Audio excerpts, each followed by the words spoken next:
We've never sat with a subject that we've covered and shown them the piece, so we're excited and a little bit nervous. Oh, I'm excited that it's part of something that you've never done before either. Yeah. I'm also honored that you thought I was so interesting that it was worth doing that, so that's very flattering. I mean, I think It was one of the best weeks of my whole life. Let me put it that way. Wow, that means a lot. I'm not really sure how to respond to that other than to say thank you. Are you ready for it? Yeah, I'm ready. Okay. Flowing feats of flexibility that few folks can achieve at any age, let alone at over 50. I don't ever want to grow up and live in the real world. I hate the real world. I have never, ever been able to function in quote-unquote a real job. Never have, never been able to.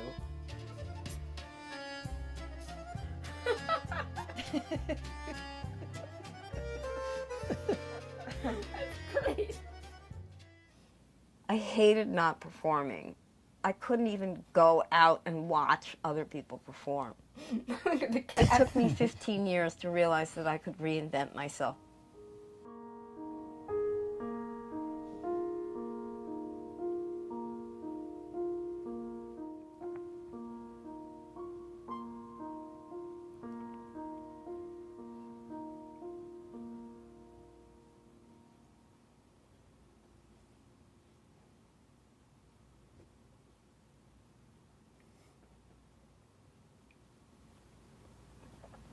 Wow, it was very interesting. There was so much that you had to leave out because there was just not enough time.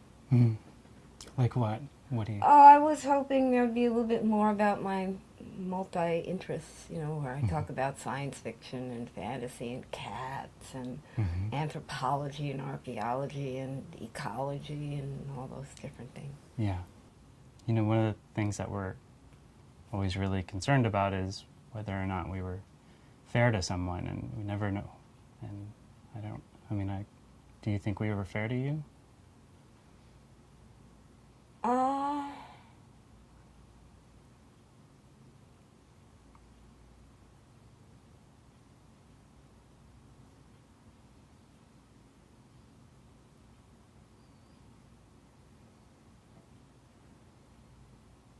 You know, there's a part of me that wishes it was a little more, there was a little more of me dancing in it.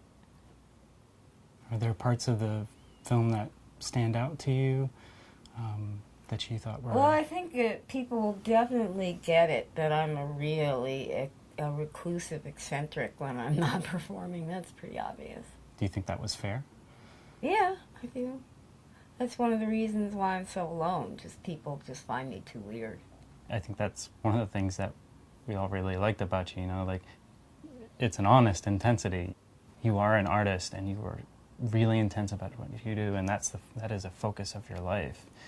Even people, I think, that might not be able to handle the intensity themselves will, at the very least, be able to understand and connect with the love that you have. I know that by the end of the thing, my eyes started to get very misty. I mean, I do hope that people will empathize, you know, and as well as admire I hope they admire my skill. It's obvious, you know, I look really, really old. You know, there's no hiding that. Mm-hmm. I use that as a shock advantage as a performer, because nobody expects someone who looks as old as I do what I do with my body, and it really surprises people. My movement is really impressive. It is amazing to see what I do. Yeah. You got some very interesting close-ups of parts of my body moving that I was not expecting, and they were really wonderful. I was surprised. Yeah. Okay. Yeah. Actually, do you mind if I watch it again? Is that okay? Sure. Of course.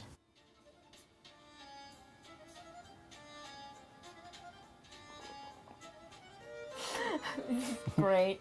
When this guy goes by and Most of my gigs don't pay. That one I did last night and the night before, $5. these shots to show New York as the hive of scum and villainy are great. Destroying the planet with their speculative financial scams. There you can really see my disintegrated disc in my spine right there. It's all in there. It's all inside here. Total left hip replacement. Yeah, I'm glad you got the litany of all my injuries in there, because it's a little speech I give after a lot of my performances. Yeah. Yoga. I've had many, many times where I just want to go to sleep and never wake up again. Yeah, these shots are amazing. I love this part here, with the moving city going around me.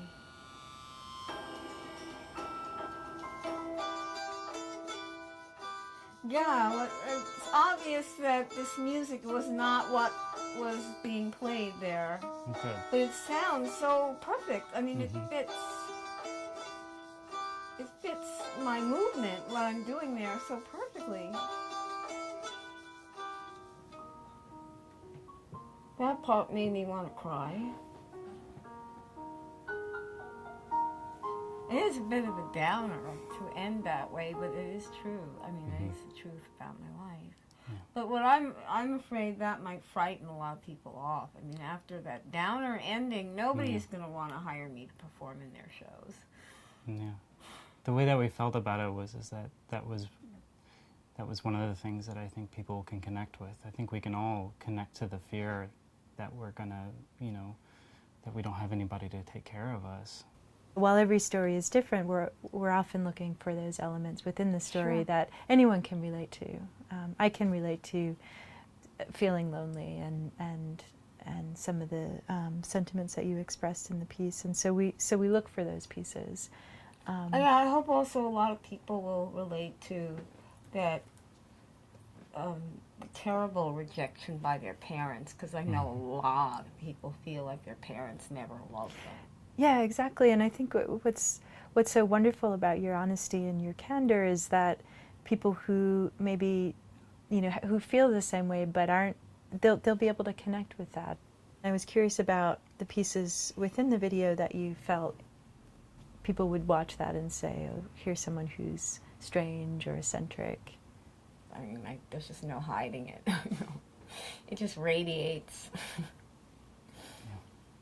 We're rarely in front of the camera like you were for a week, and could you maybe talk about what it was like to have a crew of, guys following you around for a week? Having all you guys around was really fun, because in a way I kind of like ate up being the center of attention, because as growing up, when kids are supposed to be the parents' center of attention, I felt like shit. How do you feel about that being in there, some of the most intimate details of your life? Well, it's real. I mean, that's who I am. I mean, it might discourage some people from hiring me, because they'll think, oh, she's really emotionally unstable or something. Did you think you came off that way in the film? To me, it seemed like this woman is just an extraordinary artist. That's who I am. I am totally devoted to my art. That's what my whole life is all about. And I think that does come across. I really felt like everybody connected in some way to this project. And I think we're all a little curious about how you've been since. It just made me realize just how empty of companionship my life is, and I just try to bury that feeling, because otherwise I couldn't live. I mean, it would just become so depressing that I would really jump off a bridge or something. I mean, I can't let that loneliness overwhelm me. I just sort of have to bury that feeling and carry on. My gigs are really my social life. Otherwise, I have none. I just do everything alone. Yeah. Whatever happens, I know I had a great experience working with guys. That I had that experience for a week where I basked and wallowed in being the center of attention in a way I've never been. And I loved every minute of that. And if it helps me get more gigs, that would be wonderful. I really would love that. There's no guarantees in life that that will happen. All I can do is hope. But anyway, I just can't thank you enough, really, because it's obvious that a lot of effort went into editing that. Thank you for being so open and honest, and it's been a real pleasure to meet you in person, especially after spending all the time with the footage. It's not a perspective that I think we get a lot, and it's an important one. And we appreciate that, you know, that you were willing to give so much of yourself and so much of your time, and you know, it's not an opportunity we have a lot of times to be able to thank you for, you know, for just letting us in and being so honest with us. So it's a real gift. It's a real gift.